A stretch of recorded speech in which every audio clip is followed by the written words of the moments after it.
Welcome to the Terrible Podcast with your hosts from SteelersDepot.com, where you can find all your latest and greatest Steelers news. It's Dave Bryan and Alex Kozora, always lit, talking Steelers. And now, here's Dave and Alex.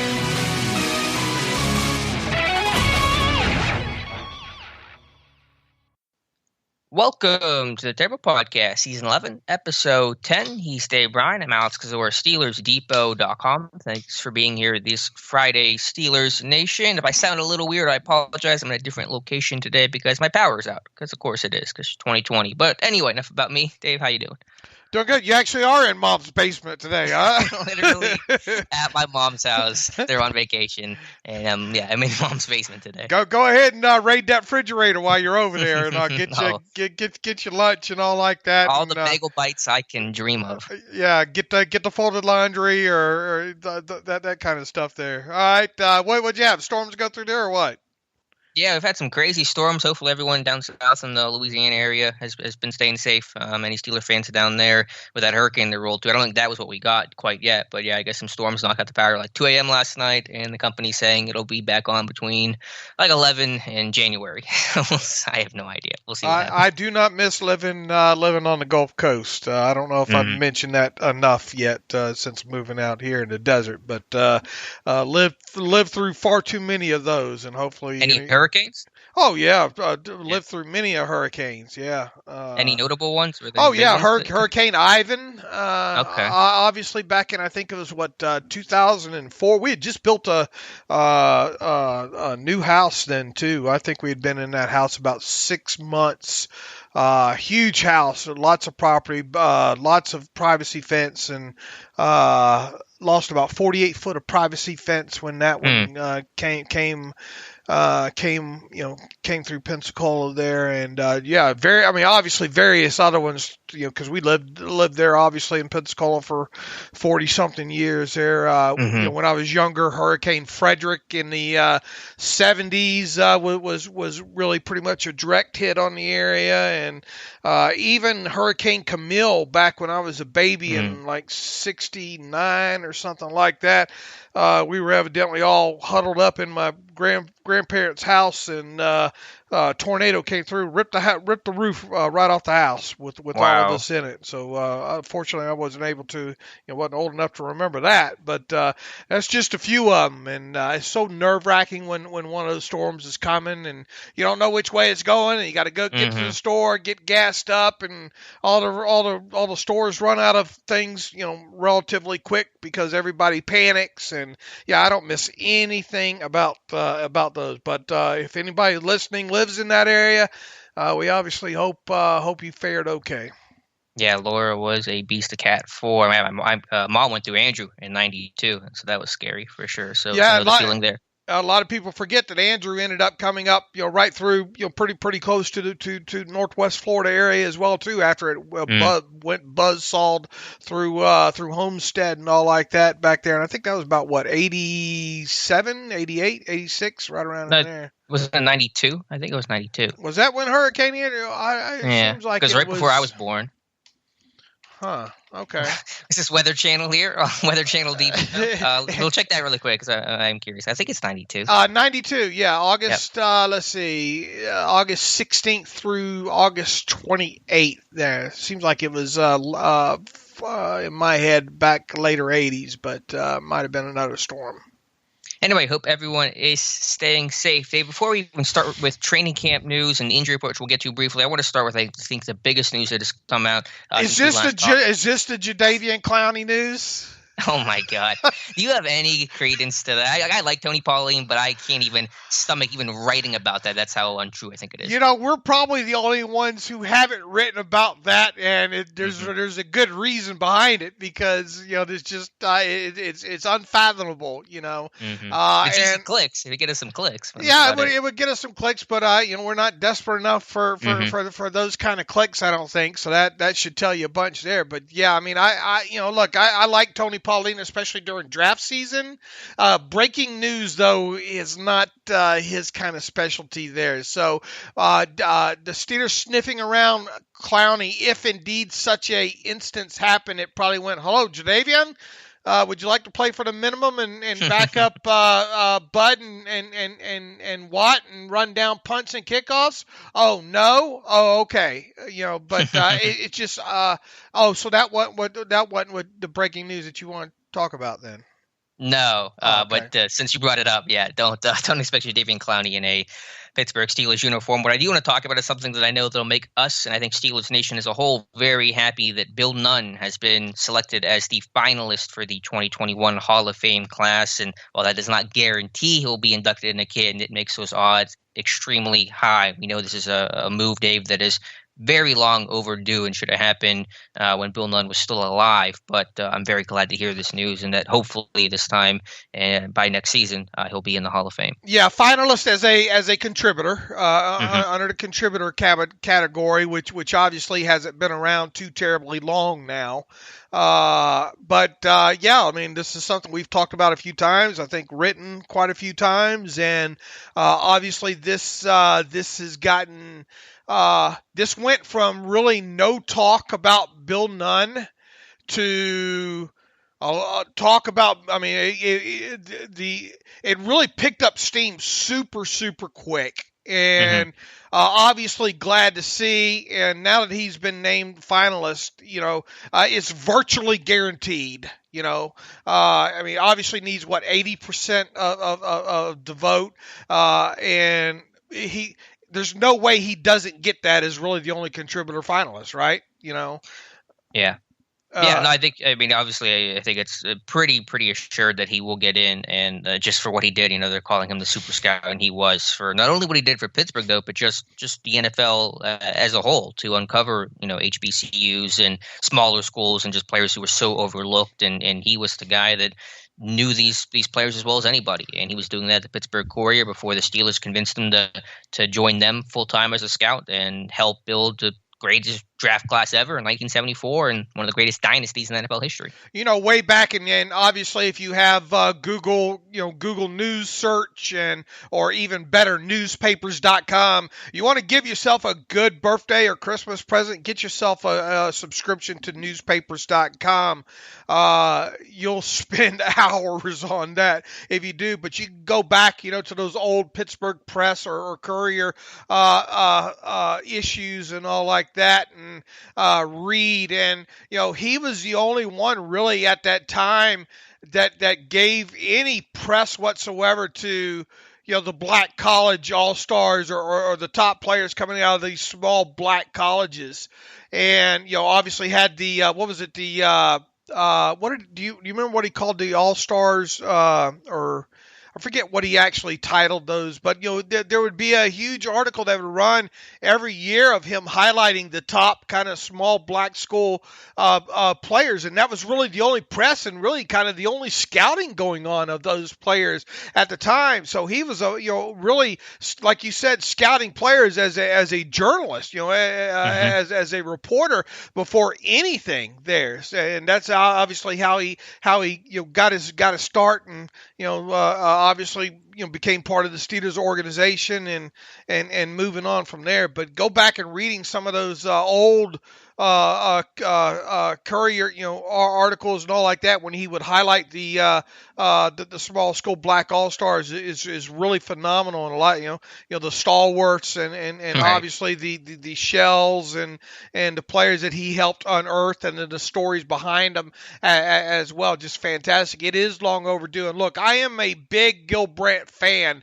Obviously became more of a Gil Brandt fan after Gil Brandt's time with the Dallas Cowboys was over with. And I think Gil Brandt does phenomenal work even at his age today when it comes to draft prep and those kind of things. The guy just has a great eye for that stuff. And Gil Brandt obviously went into the Pro Football Hall of Fame several years ago as a contributor.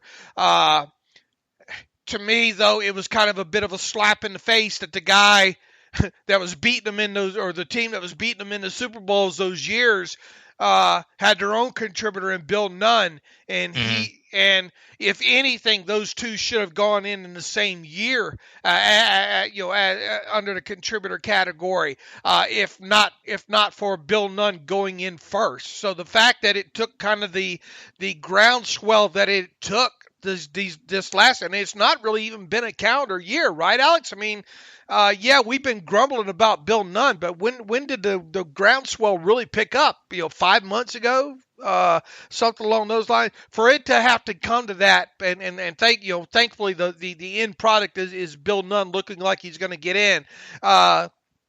Really, it shouldn't have had to go that route. But let's be thankful, because look, a couple years ago, I was unsure I'd live long enough to see guys like Donnie Shell and Bill Nunn go into Pro Football Hall of Fame, and now it looks like fortunately I will. Yeah, no, really happy to hear the news. I saw the clip of the Hall of Fame president David Baker calling Linnell, Bill Nunn's daughter, and how emotional she was, and how much that moment meant to her. And apparently her mom is sick right now in hospice, and so just take people to hear that news and give that news to her probably means the world. And as you referenced earlier, some of the stories about Bill Nunn, I think about John Stallworth, and how at the Alabama A&M Pro Day there were scouts there, but it was rainy. Stallworth ran about 40 time. All the other scouts left. Nunn stayed an extra day, got him on a dry track, and got a real good 40 time on him. And that's kind of some of the things that Nunn did, going the extra mile to find that information out on guys. And even, some stories that people probably don't know a whole lot about. How I did an article earlier this year that looked at the 7 Steelers who rebroke the color barrier. They had Ray Kemp in 1933, didn't have a black player until 1952, but the second player they drafted, African-American player they drafted, was Bill Robinson, that was on one of those lists that Nunn would offer and write every single year. So a lot of history there. As you said, Dave, well-deserved, long overdue. And now we just wait for the best news of all, whenever hopefully Nunn officially gets inducted into Canton. Yeah, that's going to make for, I know the unfortunate circumstances this, obviously this offseason resulted in, obviously the class of 2020 getting pushed back to 2021. Hopefully, we hope, but whenever that, we would like to think now at this point that Bill Nunn will be part of the 2021 class. I don't see that not happening at this point now. Like I said, it's just procedural, I think, now at this point, for him to get the proper amount of percentage of votes now. And it's not like he's really, from what I can tell, he's not going to be up against anybody there. So, I think it's obvious that he'll get in there, and maybe Alan Faneca this is finally the year that Alan Faneca kicks down the door as well too. So that could make for, boy, you want to talk about a Steelers fans dream next year at Canton. I mean, Troy Polamalu, Bill Cowher, Donnie Shell, Bill Nunn, Alan Faneca. You want to talk about a great time to be a Steelers fan and be in Canton. That would make for one hell of a damn induction, in my opinion. Yes, it would. So now we'll just wait for hopefully official word that Nunn gets in, and Faneca will be joining him along with the 2020 trio of Steelers who have already been inducted in the Pro Football Hall of Fame. All right, Dave, switching gears to training camp, we'll start with the injury report, and it is an ever-growing list, as it typically is this time of year in training camp. And I'll go through some of the notable names. Anyone else I missed, Dave, feel free to jump in, because you're the one who follows it and writes about it every day for Steelers Depot. But yesterday, missing was tight end Eric Ebron with an illness. Anthony McFarland is in concussion protocol, according to Mike Tomlin. We've also had, the past couple of days, Ryan Switzer injure his foot. Kareth White with a groin. Who else got hurt? Alexander Myers, I think, had a groin injury, and some guys were starting to come back. That's Chris Wormley, who was in individual work yesterday. Same with Wendell Smallwood. Deontay Johnson finally back after missing about a week. Juju back after getting a couple days off. And really good news, Kevin Dotson was at least doing, I think, individual portion of practice yesterday, which is good considering how scary that knee injury at first seemed. Boy, dodged a bullet there, didn't they? Sure sight for sore eyes to see number 69 back at it out there. And as you mentioned, Wormley, even though he didn't have full pads on, he was in a helmet. And before they cut away from the limited coverage there on Steelers.com. We got to see him hit the sled, so that's positive news there. As you mentioned, Wendell Smallwood, who I think is also dealing with a shoulder injury back. I think you mentioned Ryan Switzer not working, Kareth White not working, Eric Ebron out with an illness. A slew of other guys returning to practice in some shape, form, capacity, whatever. But good news there. Chukwuma Okorafor, Terrell Edmonds, Alexander Myers, I think, was back. Tackle Jayrone Jones, whatever he was dealing with. Tight end Vance McDonald was dealing with a veteran day off. Those things can be painful. The old birth certificate. Chris Wormley, as we mentioned, with the shoulder there. We did find out, another one that really wasn't highlighted. Cameron Canaday, evidently not full or even sidelined with that knee. Finally, I guess sounds like he tried to work through it and probably causing him some issue, and it get into the next portion here in a minute here. The Steelers signed another long snapper who we'll talk about in a minute here, but enough that they had to sign another long snapper there, and we'll have to keep our fingers crossed that it's nothing serious with Cameron Canaday there. The fact that they haven't put him on any IR or anything like that's obviously good news, but we also found out that fullback Derek Watt really throughout training camp has been not so full, if you will, and he apparently has been limited due to some sort of off-season surgery that he's still recovered from. Mike Tomlin said, our target is opening weekend for him, so we've been thoughtful about his process. He's a guy that's coming off of a surgery. He's getting in-helmet perspective on work every day. He's in uniform. We're just limiting some of the things that he does in an effort to make sure that we get that daily exposure to the process, and so we're thoughtfully revving up his participation, and it's going to increase as the days go by. So obviously good news with him. Really, Anthony McFarland being in the concussion protocol right now seems to, whatever's Ryan Switzer in the foot and whatever Kareth White's dealing with right now really seem to be the most serious things. And when you look around the landscape of the NFL, and knock on wood, we've got a little bit more than a week to go here before the cut down day and all like that. The Steelers have been incredibly lucky, and there's just no other way to describe it, lucky or blessed or however, other than that, because there's just some teams that are really getting banged up, as is the case every year at this time of year. So it's not like it's an exception to the rule there. So just keep your fingers crossed that there are going to continue to be people nicked up, I'm sure, within this next week, but hopefully it's nothing serious to anybody here. But so far, so good, and I think some of the biggest news was the fact that they get some wide receivers back in those lines again, most notably Deontay and Juju, and I'm calling BS on Juju just having veteran days off. Something obviously was going on there. They just don't want to list it. Yeah, no vets day off for a 23-year-old. I don't think that's how it works.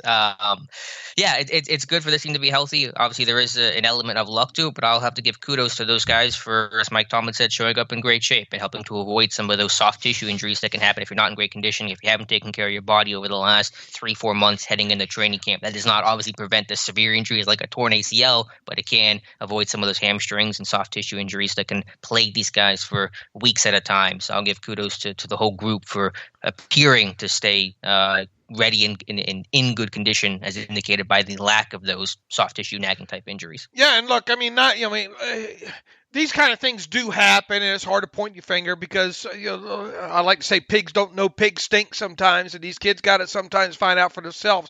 But most notably, every year when you get into camp, the ones to watch are obviously the top of the draft class, first 2 or 3 guys. You're really kind of hoping those, because it's hard to expect the lower end of the draft class, A, make the roster, B, contribute any if they do. However, those first couple, 2, maybe even 3 picks, you do kind of hope for that kind of stuff there. And I think it is a testament to the guys like Chase Claypool Alex Highsmith, we didn't get that much footage of really Claypool doing stuff during the offseason outside of, some occasional drill with TJ Houshmandzadeh or something like that. But we saw Highsmith really look like he's spending a lot of time on the beach and all with kind of his personal guy there. So those two specifically, the fact that it doesn't sound like they missed any practice, and I think Randy Feetner said as much yesterday when he talked to me there, is really incredible. And in so many words, Randy Feetner has said, look,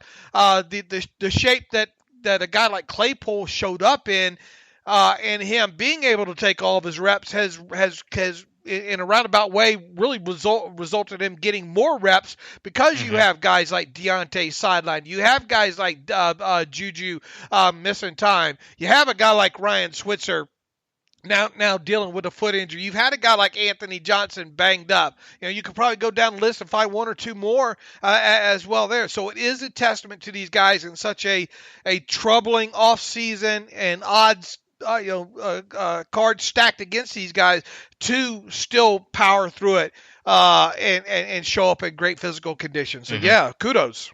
Yeah, that's a great point. It's about Claypool and being able to take advantage of all those reps that have opened up. And as you mentioned, Lions getting a little short at receiver. Some other positions that's facilitated some roster moves for the Pittsburgh Steelers announced yesterday. The Steelers have signed outside linebacker Jayrone Elliott, which is a name that probably sounds relatively familiar. He was with the team in training camp last year and actually played a little bit in the regular season as well. And they released rookie inside linebacker Leo Lewis, who's an undrafted free agent from Mississippi State. And as you mentioned as well, with Cam Kennedy still dealing with that knee injury, the team signed long snapper Liam McCullough, and they waived injured wide receiver Anthony Johnson. He was on a futures deal and was dealing with a leg injury. Anthony Johnson should clear waivers today, revert to the Steelers' injured reserve list where he'll join Dax Raymond on a split salary. Leo Lewis had a $7,000 signing bonus. That's what some of these companies pay Alex for appearance fees, I think. I'm a little more expensive than that. Okay. So he'll count $2,300 something odd dollars against the cap in 2020. The remaining amount over $4,000 will be 2021 dead money there. The undrafted free agent, we're done. Where'd the class go? Where did the undrafted free agent class go? I think we're down to 5 of those guys left. I think it's Bandy. Boy, can you name them? That's the question. Yeah, it's like Survivor. It's Waitman the punter, Bandy, Pierre the corner, Taylor the D end, and I'm missing one more. Who am I missing? I tweeted out the list the other day there's half of them are gone. They were 10. They're down to 5. It's the 4 I mentioned and one other name. Who would have thought that James Lockhart? Yeah, our Baylor kid. Yeah. Your guy. I wouldn't necessarily. But look, he did a few things on the edge. Alex, there are 2 positions I love scouting. And that is edge and tight end. Just 2 positions I really enthralled with. And he once again his college tape wasn't off the charts and all, but there were a couple of nice things that he did with some pass rush moves against some good competition that impressed me. But look, it's a testament for those 5 guys to still be around at this point, considering the odds were stacked against them anyway. I think both of us really like Bandy. And his tape for an undersized guy, sort of Mike Hilton-ish, if you will, when it comes to him. I think any of these guys left now really have a good chance of landing on the practice squad at this point. But with a guy like Leo Lewis, had to wonder when he'd be out. Eventually be outdoor. And who would have thought that we'd been sitting here with a punter? I don't know how much of a chance he has at unseating Jordan Berry at this point, but probably not a good chance. But at worst, if they keep a punter on a 16-man practice squad, he's obviously going to be your guy at this point here. So I guess the other kind of a little bit of a surprise in there was why did you need another outside linebacker? When you already had the, You would have had the 3, 4, 5, 6, right? You already had 6. Yeah. Well, I know Dupree had a minor injury. I don't know how much that played a role in things. Right. But I mean, he was in pads yesterday, and you're already thin at inside linebacker. I think you're kind of next on the inside linebacker depth chart at this point here. You very, very thin lines at inside linebacker right now. I'd be real careful with those guys right now, because especially a couple of them are going to be, core special teams guys on top of there. So a little bit interesting of why a guy, it makes you wonder, maybe Kozora not having such, is one of those guys maybe not having such a great camp, and especially on the special teams end of thing. Who knows? But I found it a bit curious that a guy like, I like Jayrone Elliott. I mean, I thought Elliott has proven himself, in some past preseason games, and done a little bit of nice work on special teams in a limited time that we've seen him. Maybe there's a little bit more to that at this point.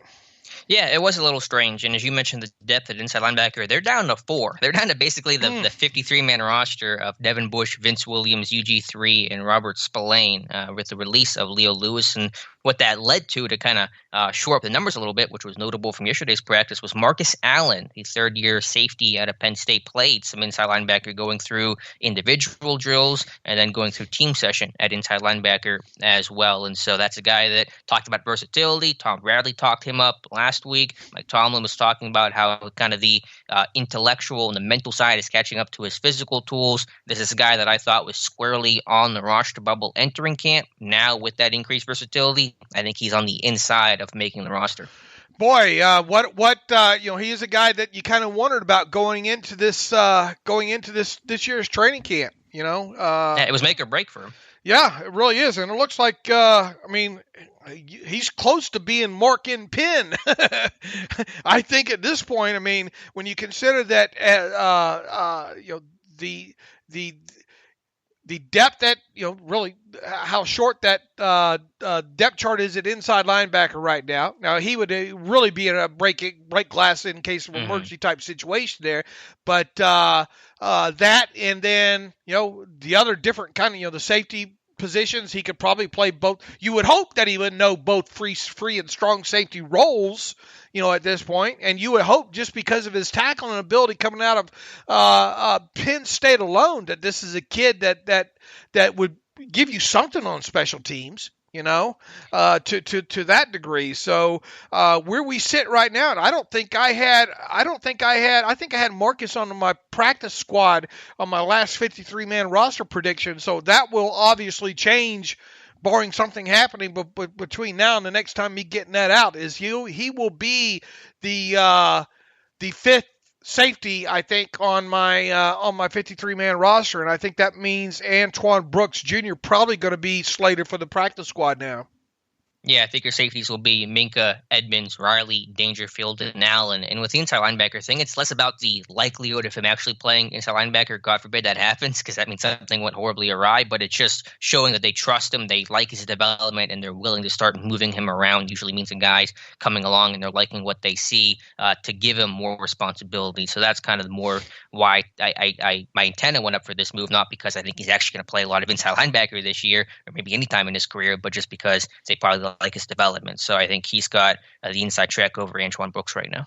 I agree, and I thought Mike Tomlin really chooses his words carefully, and I think you wrote this up yesterday, and I really thought everything that Mike Tomlin said really makes it hard to vote against Allen being part of the 53 right now. He says, we played Marcus Allen some at linebacker. He's a guy to show us position flexibility. He's playing strong safety and some inside linebackers, so that really kind of fortifies depth in that area. When from a perception standpoint, we might be running thin. I think he's shown understanding in terms of how he's communicating, whether it's at linebacker or safety. His pre-snap communication skills, the way that he adjusts, shows growth and development in terms of overall scheme, and that allows him to display the position flexibility. Marcus has always had the physical skills to do the job, but intellectual skills, the overall understanding of the big picture allows for those things and those skills to come out in a football way. Only Mike Tomlin can put together those kind of paragraphs right there, and I think you agree. It really speaks volume about where I think Marcus Allen should be slated now, potentially making his 53-man roster. It does. I like his other things from practice, Dave. Well, let me ask you before we turn to the Ben Roethlisberger portion of the podcast, which is going to be a doozy today. Anything else from camp the last couple of days that you want to touch on? Oh, wow.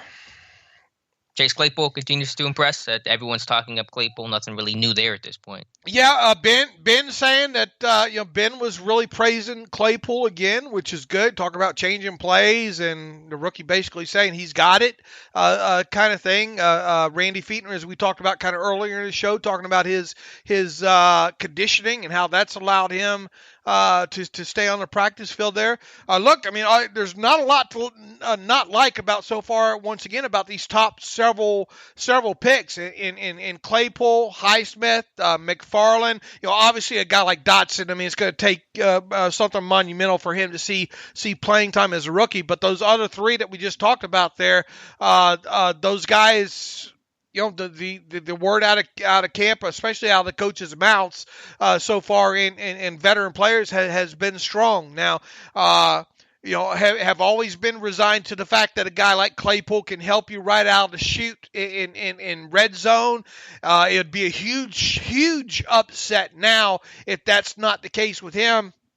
The only question is how much more time can he get on the field? Everybody wants to talk about, well, they're going to be doing a lot of two tight end sets. A lot of people saying there's going to be a lot of 11 personnel with James Washington being part of that. It's just hard to carve out an exponential amount of snaps outside of red zone for Chase Claypool. However, if he makes plays and a guy like James Washington doesn't early, well, then that's going to open up the door, one would think, for increasing Z snaps, if you will, for a guy like Claypool here. So look, this is a guy that could have 7 catches for 7 touchdowns through the first 7 games. It really could be something that simple with a guy like Claypool right now. So, obviously less coming out as positive about a guy like Highsmith, because you really don't expect him to maybe get on the field as quickly or as much. But obviously a guy like Claypool, where you would expect him to at least be red zone contributor, I would expect to fully see that. Yeah, and it's a valid question to talk about, expanding out from red zone. Who loses snaps if he's playing more between the 20s? Is it James Washington? Is it a tight end? And those are all good questions, but I think that's just a good problem to have when you have options, when guys get hurt, when a guy doesn't perform, and the inevitabilities of whatever happens in the regular season. That's going to give yourself a lot of options, a lot of possibilities, and plan B. So I don't think about a whole lot about who's going to lose snaps, because I just think, okay, if they do lose snaps, that means they're losing snaps for a good reason, because either they're not performing or because Claypool is performing really well. And again, these are all just good problems to have quality depth at wide receiver, because you got to be at least 4 deep at receiver in today's NFL. And they like, and Randy talked about this I think yesterday as well too, how they like to cross train positions with these guys, but you would think that the plate's probably still limited on a guy like Claypool. You would expect maybe a guy like James Washington to really know a lot about the X. Now you would expect a guy like Juju to know the X, the Z, the Y, all those kind of things there. But you probably, if I'm guessing, you're probably trying to focus a lot on Claypool, wherever you want them to line up in the red zone, and then the Z position, and maybe some slot in instances. I wouldn't expect that you're getting his plate too much fuller than that right now. Mm-hmm. Let me ask you this, Dave. Do you think, and I know that it's only a year and they're still young guys no matter where you draft them, But do you think the fact that they drafted seniors this year, Chase Claypool, Alex Highsmith, has something to do with these guys maybe being a little more NFL ready than had they been underclassmen? I wouldn't doubt it with all that's transpired. I wouldn't doubt it at all. And Clay, and really, you go back to, and I don't know how much of the Kevin Colbert stuff we'll be able to get to in this podcast, but him already talking about the 2021 draft and how challenging it is, and how you're going to know a lot, about the players that actually play. I mean, that might sound, well, hello, that's pretty obvious there, but I think that's already Kevin Colbert giving you the Kevin Colbert Blues Clues. Right. Are we even going to get a Senior Bowl? At this point, man, really hard pressed unless it's a underclassman that plays in 2000 and this coming season, this 2020 season. It's not going to be an underclassman that doesn't, I don't think, and there's going to be probably a slew of those kids to come out as well too. I think you stay with your comfortability factor and guys that you already knew pretty well going into this season, and I think you could see the top, the top of the Steelers draft class, really predominantly all of it, possibly being senior guys who played during the 2021 season. So, that's a long way going around back at your question there, but yeah, I think it not having the full pre-draft process here led to this team going more comfortable with players that they knew more about, the Alex Highsmiths, the Claypools. Now, obviously, in a guy like McFarland, an underclassman, they had good intel on him because of the program that he came out of, yada yada. So, and Matt Canada, of course, right? Matt Canada, also good point on that there. So. And remember, this is a Notre Dame program where Colbert was all over that program, the last 2 years, right? Yeah. They live at the Notre Dame Pro Day. They're always there. They were watching Miles Boykin last year, I'm sure they were watching, or 2 years ago, they were watching Claypool probably at that event too. Right. So it should have made it easier on us, we put everything into kind of the blender and oftentimes read too much into it and refuse sometimes to look at the most simplest of clues. And even from the, look, I wrote ahead of the draft, this team is going to draft a wide receiver, with one of their top couple of picks there. We knew that. Second, Sparky.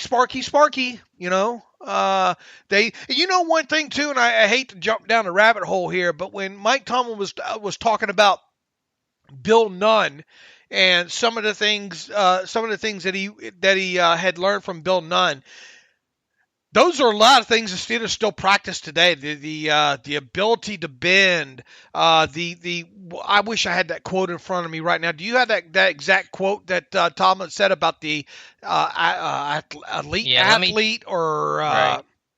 Let me pull it up. I know Matthew had a great article talking about, Mike Tomlin was asked what Bill Nunn meant to him and the wisdom he imparted.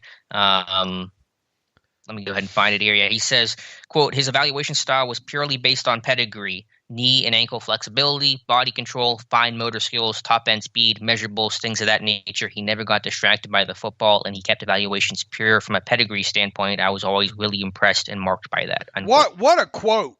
Mm-hmm. Yeah, people will just fly by that, initially, and I think it's important that we go back and highlight that, because there is a lot in that quote when it comes to the Steelers and their scouting department. Even obviously Bill Nunn passed away several years ago, but the Steelers, forever have been. That's why we refer so much to the Sparky, to the Spark numbers and those kind of things, and the athleticism. They love athletes, man. Yeah, for sure. And it's funny, the Tomlin mentioned knee and ankle flexibility. I was watching a sack that Cam Hayward had in that film session, and one play where he just turned the corner and you just see that ankle flexibility to be able to steer himself upfield and sack Andy Dalton. And so it applies to the skill guys and it applies to the big guys too. That they all have to be good athletes, and that's kind of been this team's mantra drafting players over recent years. All right, reel me back in, get me back out of this hole. I forgot where we were. Well, I wanted to switch quickly to another piece of news I should have addressed at the top, though I don't think this will come as a big surprise to anybody. But the Pittsburgh Steelers announced they will not have fans at Heinz Field for the first two home games. That'll be week 2 and week 3. But my guess is that could get extended, more likely than not to be extended throughout the regular season. And so officially, though, we have our answer: no fans for at least the first two home games. Right. So, I think after that, hopefully at that point, they'll be able to start letting some in. I have a feeling they probably will be after the first two, at least I hope, after the first two home games there. I would expect, them to allow some percentage of fans in, maybe, I don't know, 10, 15,000, something along those. Hopefully, that's where we're at. Earliest that could be is week 5 now against the Eagles. They will, of course, not be playing in front of fans week 1 when they travel to the Giants, so no fans for at least the first 3 weeks. I think the Titans are week 4. Don't believe they're going to have fans, but I'm not 100% sure on that. And so pumping and crowd noise will be the alternative that these teams will be going to. All right, Dave, let's go to Ben Roethlisberger, and one quick practice note, and then we'll talk about what he said in his interview with the media. Ben was saying that the defense, one-word answer. Ben was asked, who's winning offense, defense in camp this year? Ben emphatically said defense. Yeah, I thought that was a tip of his hat, to the defense. Look, this is a good Steelers defense. Yeah, it'll make this offense better. This will be the best defense this offense sees all year. Right. You want to talk about iron sharpen iron? Well, it's probably more like iron sharpening aluminum foil, probably. And that's no disrespect to Ben Roethlisberger, but this defense really should be moving around pretty fluid at this point, I would think, with the pieces and parts that they have on it here. And I'm not surprised to hear that the defense is probably outplaying the offense right now. And especially when you figure like guys like Deontay and especially the last couple of practices where some of these guys have been missing time here, and you got a new tight end, Eric Ebron. You're still trying to work the timing out. I'm sure Ben's still trying to shake some rust off there to some degree. You got Watts probably half the damn reason over there too, because and no offense to Okorafor or Zach Banner, but I'm sure Watts just having a field day over there against those two and making those two. But if anything, those two, either one of those two tackles probably getting their best workout of the year, over there, having to go against a guy like Watt. And I think Mike Tomlin said as much. Watt's a handful over there, and I imagine he is. So. Yeah, I wasn't overly surprised to hear Roethlisberger. And look, it's good to tip your hat like that. I think I wasn't. I found it funny that he's asking T.J. Watt to kind of bounce him around a little bit there. And please do not. TJ. Yeah, probably hard to get many takers on that aspect based on what happened. But here's something real simple statistically that I threw out on Twitter yesterday. It's easy to get all caught up in the Ben's back and this is going to be monumental. Look, it goes without saying having Ben back is going to help the Steelers team in 2020. But let's not lose sight of the fact that this is a defense, once again, that was very good last year, has a potential to be even better this year, especially from an adjusted net yards per passing attempt standpoint. And when you look at that and that alone, and when you look at how statistically bad, I think the adjusted net yards per passing attempt on the offense was just like 0.01 or something higher than the defense last year. And Roethlisberger is going to help increase that to some degree. Even if Roethlisberger was to have his second worst adjusted net yards per passing attempt stat in 2020, and I'm not saying that's going to happen. I think it's going to be more along lines closer to his career average. But even if he did, and the defense plays at the level we think it's going to play, this is going to be a Steelers team that's going to at least win 10 games, plain and simple. The offense doesn't have to get exponentially better than it was last year. It just needs to be better. Yeah, right? We lose fact of the sight that, man, if this Steelers offense last year would have done just a little bit better in the red zone in a few of these games, they're in the playoffs. Yeah, you know? If they were even a below average unit last year, they're in the playoffs. Right, you're talking about maybe 3 more touchdowns around somewhere along the line there, and we're talking about this team being in the playoffs, instead of some of those red zone fails there. So, yeah, it goes without saying that the return of Roethlisberger is huge, but I don't think he has to be exponentially, all-time best Ben Roethlisberger in 2020. Mm-hmm. No, he doesn't. It's the combination of obviously Ben's return with the still continuity of this defense and the elite level we should expect this defense to play. And you combine a really elite defense with an offense that I think will be at least above average. If they can hit that, then not only they should do better than 10 games in that scenario if they have elite defense and above average offense. They should be competing hard for the AFC North, to be honest with you. Absolutely, they should. And to some degree, there's a lot of people I think still underselling this team a bit, man. I think this is one of the top 3 teams in the AFC. Period. So you're saying KC, Baltimore, Pittsburgh? That's where I'm at with this thing, man. Okay. I think the potential is there for sure.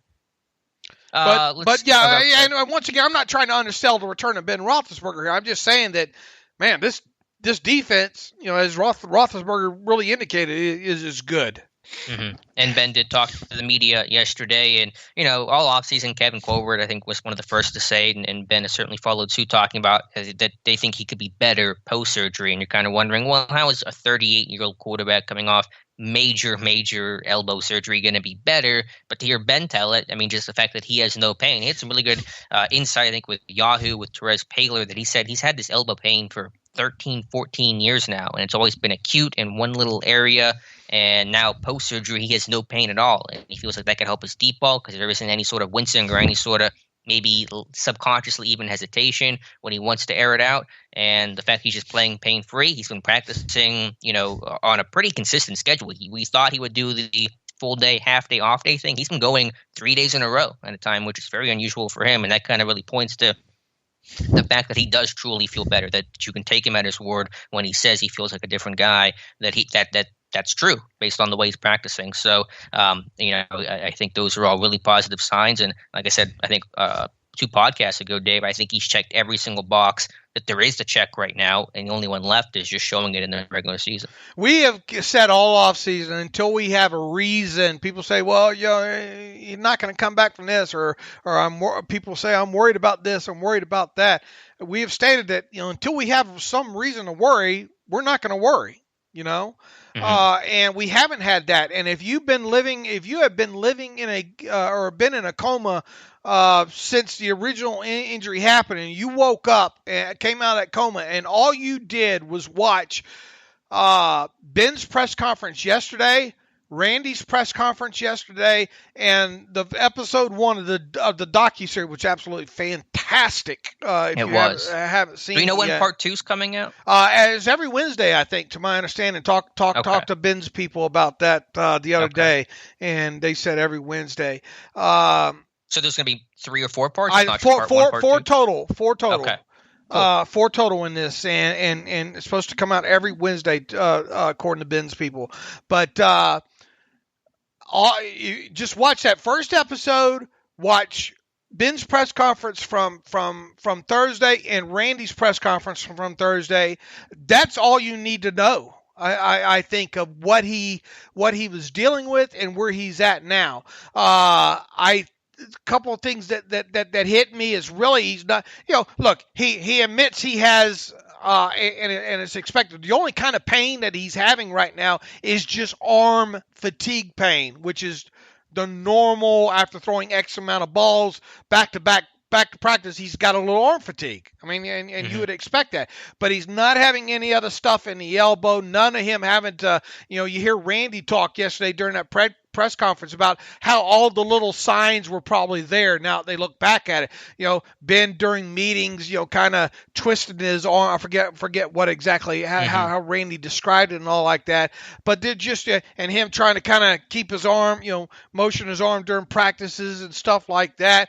Just little things along the way. There was probably little signs. And to hear Ben talk, and I don't know obviously the truth to this, but this goes probably all the way back to him and that, I don't know, what was it, 16-yard scramble or whatnot against Cleveland in 2004 during his rookie season, supposedly. I mean, you see the clip being shown in that docuseries there, and that they're kind of insinuating that that's when he originally kind of hurt his elbow there. So, other than this thing just coming unhinged in his elbow at this point, or ripping again, these tendons tearing or something again out of the blue, I mean, there's no reason to believe that he won't be fine for a couple more years here. Mm-hmm. Yeah, and I don't mean to harp on it, but I go back to just the practice schedule because, you could argue that it's just all lip service, and of course they're going to say that Ben feels good, but the fact that he has changed his practice schedule to work more and apparently feel good and look good and play well is, to me, the real tangible factor that says, okay, that's not just lip service. They're being sincere when they're talking about how much better he feels and how much stronger that arm might actually be. Right, and he's talked about how he's even kind of, I think, surprised himself a little bit with some of these deeper balls, So I'm telling you, he's going to come out that first snap. Gonna be a home run ball against the Giants. Right sideline, James Washington. Yeah, 66 yards. 66 yards. Yeah, so he's gonna come out wanting to show off that weapon, I think there. Mm-hmm. So another thing, just kind of just a random clip of him in practice and warm-ups the other day, not getting that pitch from and rolling out to his right-hand side, didn't have a helmet on, no pads or anything like that. He one-hands the football. Right. Doesn't even adjust it. He takes it as is. In other words, doesn't really try to find the seams at all, and really fires a nice tight spiral, I thought. So, little things like that get you excited about where he is at in this process. And at this point, there's just really no reason to worry, I don't think. Dave, we have a roster move here that I'll write up here after we talk about this really briefly. The Steelers have re-signed wide receiver Saeed Blacknall, and they have released outside linebacker James Lockhart. So they are now down to 4 undrafted free agents. So let's take a short pause here and write up that article. We'll come back. Okay, yeah, and now that we've got that move out of the way, well, that answers a question that we had that we had at the top of the show there. There's what's going on with the addition of Elliott there, and what does it mean? It sounded kind of weird that they would go with that big of a line there at outside linebacker. But now we know Lockhart wasn't a guy that struck me as a special teams guy. Not a lot of that. I don't think at Baylor from what I saw with him. Obviously Jayrone, they have more comfort, and Mike Tomlin talked a little bit about him, and obviously the comfort level that they had with him from last season for a limited amount of time. Also with the new practice squad rules and all like that. Makes it easier if Elliott's a guy that you want on the practice squad. So I guess what does this mean? Does this mean Skipper probably more likely to go to the practice squad, or does this mean a guy like Elliott more likely to go to the practice squad? Yeah, I don't know. That's a good point. I think Skipper's certainly the most in danger of those outside linebackers trying to battle between a Denier and obviously Highsmith's going to make it, and then Skipper's the one that is at most at risk. It could be because, again, the whole bugaboo with Skipper, though, was special teams. And obviously not going to get to show in the preseason this year, so it would not shock me if Elliott gets the nod because he does have more special teams experience and probably a little better competency as well. Yeah, it's going to be interesting here, and we would not think that they would keep more than 5 outside linebackers, right? Right, 5 is the max. So we think Ola is going to be at least, obviously going to have Bud and TJ and Highsmith and Ola. I mean, you would bet a lot of money that at least those 4, right? So it sounds like it's going to come down to Elliott and Tuzar at this point. Right. With the loser probably landing on the practice squad. I guess the thing is which of those 2 would you be more comfortable dressing? If you were to dress 5 outside linebackers every week, which one would you be more comfortable dressing from a special team standpoint? Well, again, the resume is just so light on Skipper right now. I don't know if that fifth outside linebacker to start with would even be active, just because the four inside linebackers are going to be active, obviously. But to answer the question, I think you would probably have a little more comfort with Elliott just because you've seen him run down kicks and punts before. And boy, and you didn't get a preseason to learn anything more, preseason games to learn anything more about Kozora. This is going to be an upset fan base if Kozara's on that waving on the final cutdown list there. But I think it's totally plausible for such a thing to happen at this point. Yeah, no, I think it's up in the air right now. Skipper's roster spot has certainly not been secured. All right, Dave, and so that, again, at least 4 undrafted. I was trying to think of Lockhart earlier, and it turns out I didn't have to remember his name, because now it's down to Taylor, Bandy, Pierre, and Waitman, and the punter as UDFAs. And then there were 4. And then there were 4.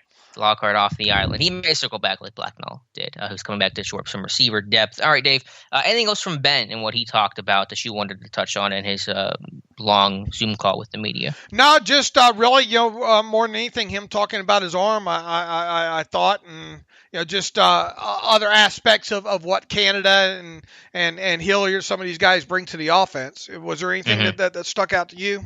No, I think that was about it. Just more confirmation on the arm, which is always good to hear. Kevin Colbert also spoke to the media via Zoom and asked about Cam Hayward, and I just wish somebody would say we want to sign Cam Hayward. Like, I don't know if that tips your hand that much. I would hope that it's obvious that it wouldn't really change the negotiating status too much. But Kevin Colbert, which is common, I mean, it's true when he says it, does not comment on individual, player negotiation in future and all that kind of stuff. Yeah, he handled that kind of peculiar as well too. I didn't expect him to come out and say, "Yeah, look, guys, we're working on a deal. Don't worry about it." We're gonna get him done. At least say something.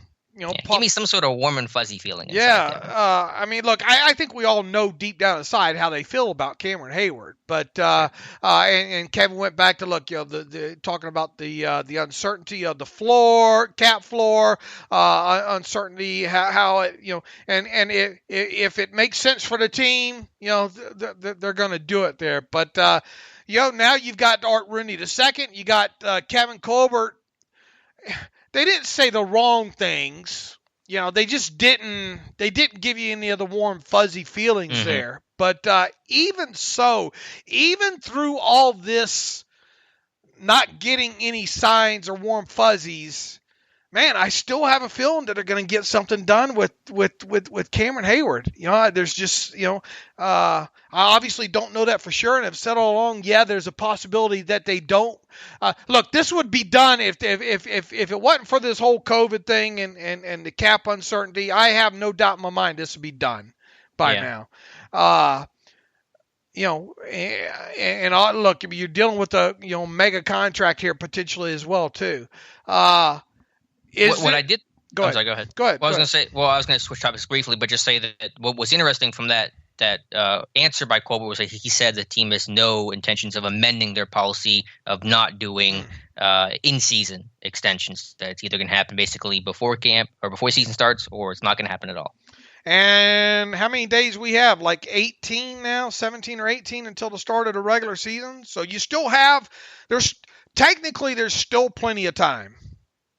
Yeah, and that's what I said a couple podcasts ago, that there have been so many instances, whether that's Joe Hayden, David DeCastro, Troy, others, where it has not happened until literally the last second. So we're in August. I don't expect the deal to happen until a good way into September. And you still expect it, right? Yeah, I just wish Kevin Colbert's bedside manner was a little bit nicer. Make me feel a little better about it. Yeah, I'm with you there, and I still there's still part of me that thinks it gets done here, Alex. Put it to you this way, I mean, look, we've covered this before, and I tried to spell it out again the other day as the thoughts were racing through my head here. They're already, on paper they have $4 million worth of cap space right now. Okay, that between the practice squad and a 52nd and 53rd player on the roster is effectively eaten up. Okay, do you expect any surprise roster cuts that would save you any type of post roster displacement money? No, because I don't even know who that would be. And I mean, what does Big Dan save you if you cut him? Who? Big Dan, $500K. What do you save on that? Yeah, I mean, post displacement. Post displacement, not much at all. I mean, you've got Big Dan at. Let me pull up his number here. 1.5. So 1.5 minus 610. 900. Yeah, 900,000. You clear if you're replacing them with a rookie. Okay. Or a bottom end salary there. So that's not even $1 million there. Jordan Berry, roughly, I mean, you're talking about kind of the same situation there. So you're talking about maybe $1.8 million if you were to cut both those guys and replace them with rookies. Yeah, again, I think to your point, this team has to clear cap space in some capacity, whether that is a roster move like that, a cut, a restructure, or the Hayward extension is a good way to create cap space now and lock up talent for the long term, which I think is the ideal way to go. And kind of my string of thoughts the other day on Twitter was along the lines of, look, we know they're going to have to clear space. We know there's a restructure coming. I mean, you would think, unless they just got to go into the season with bare minimum, which would be something they've never done before. Why wouldn't you clear cap space to have now? And if you don't use it, you just carry it over. It makes so there is a restructure coming. We think it's going to be David DeCastro. They could do to it, but why? Why would you do to it? Create an additional cap charge in 2021 on a player with injury history, where you could clear a little bit of cap space between both Hayward extension and a DeCastro restructure, and then also you're creating a large cap hit in 2021 with Hayward, but you would know going into the deal with Hayward that there's going to be a mechanism in there to restructure him in February or March, and then work him down. Work his cap number down that way. It just, I mean, we'll see. I mean, they obviously, there's nothing that says they have to do Hayward. They could technically. The thing is too, if you only did DeCastro as a restructure, is that enough? Is that enough cap space for you to work with in season? And probably not. So, are you going to do DeCastro and Tuitt restructures? That to me, it just doesn't sound right. That whole reasoning in there is yet another reason for me to think that they might get something done with Cameron Hayward. And also, look, I mean, you're going to do you really want to, if you're already saying now that you're not going to negotiate in season here, which we kind of knew was probably going to end up being the case anyway. I mean, you're setting yourself up to where if you want to keep Cameron Hayward, you would have to probably tag him. I think Hayward would be stupid not to force them to put the tag on him next offseason. I mean, obviously you could work out a deal otherwise than that. But and then also, if you're going to extend him, are you really going to extend? If you're going to re-sign Cameron Hayward after the 2020 season ends, is it really going to be a new 5-year deal at that point? I mean, it makes sense to do the 4-year extension now, so you're already eating into, you see what I'm getting at there? Mm-hmm. Yeah, I got you. Because if you did a shorter, let's say you did a new 3-year deal for Cameron Hayward after the season, that's less that you're going to be able to stretch out the signing bonus money on top of it. So once again, you're going to create a fairly substantial cap hit for him. I mean, to me, if you don't get Cameron Hayward done now in the next 18 days, you're almost, you have to almost be resigned to the fact that unless he just has a crappy season, you're going to lose him. Yeah, and that's why I think there's just so much incentive to get a deal done in the next 18 days.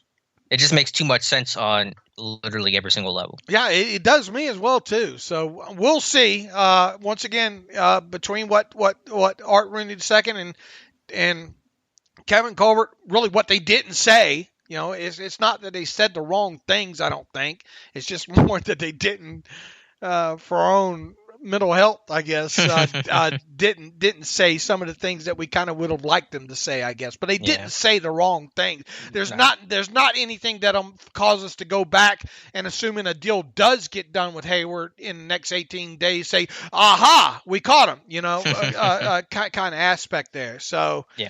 We'll see. Maybe it's a negotiation tactic in there as well too. I don't know. Oh yeah, it always plays a role for sure. Anything else Colbert said? Colbert did say Ryan Shazier, not an official member of the team right now, just because of COVID restrictions. Only so many people allowed in the building, but will always be a member of the Pittsburgh Steelers officially or unofficially. Anything else from Colbert you wanted to touch on, Dave? No, and I think we hit on the draft stuff that he talked about, right? Yep.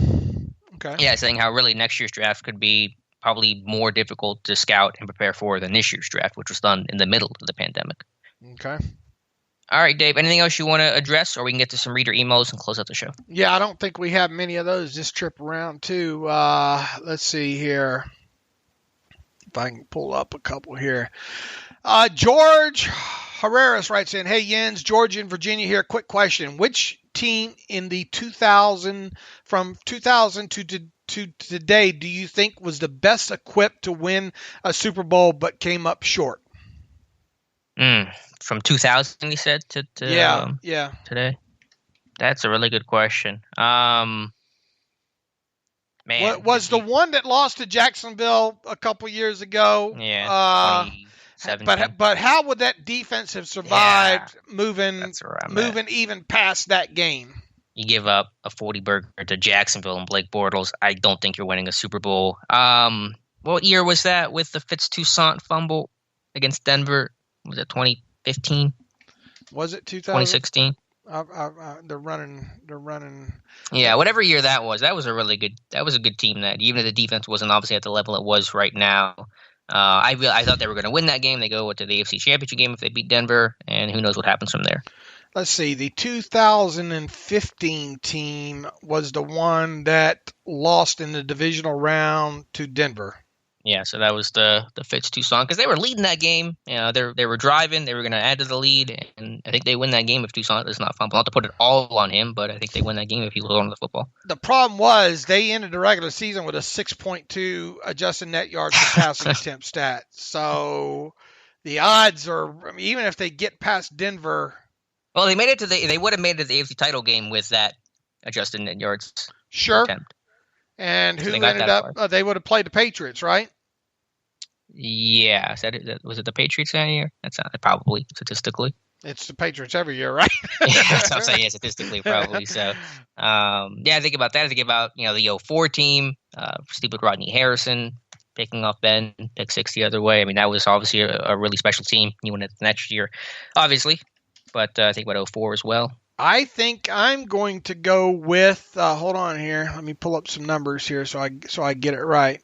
I'm going to take the most obvious route here, and then that's the 2010 team that was in the Super Bowl. Okay, yeah, you could do that. Yeah, I mean, obviously, what a frustrating game that was. Because what were their, let's see, what was that defense that year? That's why I want to pull it up. 4.3. They them and the Packers had the two best defenses in adjusted net yards per passing attempt numbers that year. Packers 4.1, Steelers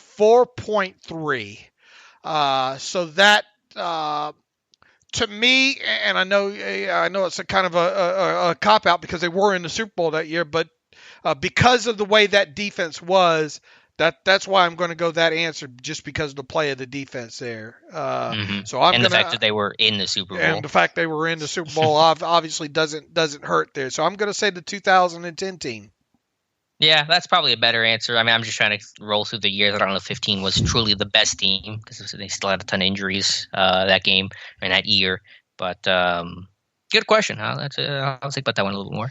Let's see. What else do we have here in the email machine? Let me scroll on down here. Okay, here's one from Alex Campbell. Hey, guys, I started listening to the show a few months back and haven't missed an episode since. You guys run the most detail-oriented and educated sports podcast I've found, and I'm a huge fan. Okay, great. Thank you. Fantastic.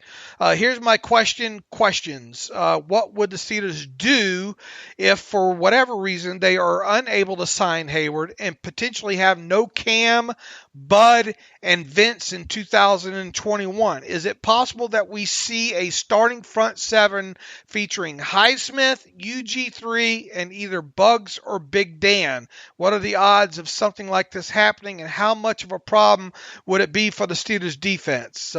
Keep it up, guys. Alex. All right, let's assume that they don't re-sign Hayward and they don't have Cam at all in 2021. I don't like to think about that, but for the sake of it, we will. And let's assume that they don't have Bud, which is, I think, a safe assumption. And let's assume that Vince is gone, which I think is a fairly safe bet that could potentially happen as well. What would the starting front seven look like? Yeah, that's a good one. It's a good question. Yeah, I mean, obviously in-house, outside linebacker, Watt and Highsmith. Inside linebacker, I would be excited about UG3 ascending and trying to take over that role and seeing what he can do if all goes well, if all continues to track he seems to be on right now. Defensive line, where it gets kind of murky. You got Tuitt. And who? I mean, I like Bugs. Obviously, in this hypothetical, I assume they're not doing really anything in free agency, considering they're losing all these guys, cutting these guys, but there's a draft pick. I assume a first, second round pick, maybe even both, are addressing some of these needs. So there's a hypothetical gray face that we don't know that could be in that mix. But yeah, I think you got Bugs. Yeah, it's a scenario I wish and I hope does not play out, at least in terms of at least being able to bring back Cam of that group. Are you re-signing Tyson Alualu for the minimum to at least be another year stepping stone to somebody? Yeah, do you try to bring back Wormley too if he plays decent this year? His market is not going to be that crazy. Of all the list of the guys that are set to be unrestricted free agents after the offseason, the long list that we've gone over several times, I think the likeliest to come back are guys like Alualu and Wormley, and only on minimum. It'll be your typical, minimum signing benefit type contracts, 1 year deals, if you will. Right. Especially right now, Wormley's giving you no warm and fuzzies right now. He's only going to play. He's not going to play that much this season. He'll play some, but not enough that his market's going to go crazy. Right. And, you're going to re-sign him for a minimum to be a starter? Probably not. Right? No, but just to give you that veteran option so you don't so you don't have that giant hole that you feel like you have to draft. Although Bugs will come back. So, I mean, I like Isaiah Bugs, like what he did last year. But, yeah, I mean, basically, yeah, you're going to re-sign those guys, basically. Ascend a guy like Highsmith. Do you re-sign Dan, again? I mean, they probably will, because they'll probably just forever re-sign Dan for the next 20 years. Yeah, you probably just re-sign the depth guys that you can, and you draft heavily in those positions once again is probably going to be the solution. That's not a good solution. No, it's not a great solution at all. And I would think that your 2021 draft would include. Look, we haven't, at least in Bugs, in the limited amount of time that he played last season, was okay, but I don't view Bugs as a guy that's going to be manning the starting position for the next 3 or 4 years. Yeah, he's better as a rotational guy, sub-package pass rusher than being the guy, but your options are getting pretty limited here in this hypothetical. I mean, is he a guy that could be your starter in 2021 while you let your rookie top round, rookie cut his teeth and get, I suppose that's not out of the question there, I'm thinking this. I have a feeling the 2021 draft will, on paper at least overall, mimic 2010. Let me give you the positions they drafted in 2010: center, edge rusher, receiver, edge rusher, guard. Like, it's just going to be trench heavy, and then throw in a receiver as well. Yeah, by edge rusher, though, you mean a possibility of it being a defensive lineman, though, right? Yeah, like basically trenches, edge rusher, defensive line, offensive line. That's kind of might be the theme of this thing. Yeah, I think if they go true edge, outside linebacker, would be more middle to late part of the draft. I think they could do it early. I mean, that's all they do is these pass rushers. They just draft them early. Okay. Well, I mean, maybe not. Again, I think it depends on how much Highsmith plays this year, how he looks. What if Highsmith plays like Bugs, 75 snaps this year? I mean, are you going to elevate him and say, yes, he's the guy, he's the starter, opposite MVP DJ Watt? Or do you draft somebody and have really good depth? I'd let him battle. You could go either direction, to be honest with you. Did you shoehorn a wide receiver in there somewhere? Yeah, you have to have the definitely the receiver. And like in 2010, they drafted the receiver. So, yeah, I think you could. All right. I think it's amazing that we made it through this long of the podcast with the sound quality that we've had. So props. Is it good? I hope it's good. Yeah. Props to Mom's internet when it comes there. So I don't think we should tempt fate anymore. A lot that we probably didn't get to today, talking about some things Randy said, probably some more things that Tomlin said, Ben said, and all like that, and probably even dating back to Tuesday. Maybe a couple other press conferences there as well too. But anyway, whatever we didn't get to and whatever is about to happen over the weekend here, we will try to tie up into a bowl on Tuesday. Maybe it's time to start getting some AFC North guys in here, huh? Maybe we'll get with our buddy John Eisenberg and see if we can have him on potentially on Tuesday and start previewing some of these AFC North teams here. That might be something for us to try to tackle over the weekend here and see if we can get John lined up for a 15-minute segment. Alex, and if not, regardless, we'll talk about some of the things that happened since today on the Tuesday podcast. And so with that, you can follow me on Twitter at Steelers Depot. Follow Alex on Twitter at Alex_Kozora. Follow the show at Terrible Podcast. Email the show, theterriblepodcast@gmail.com. If you like what we do and you want to donate to the cause, go to SteelersDepot.com, hit the donate button up right navigational bar. Additionally, if you like an ad-free version of SteelersDepot.com, go to SteelersDepot.com, hit the ad-free button up right navigational bar, and for 1 calendar year, for $25, you can have an ad-free version of the site. So until Tuesday, as always, thanks for listening to the Terrible Podcast with Dave and Alex.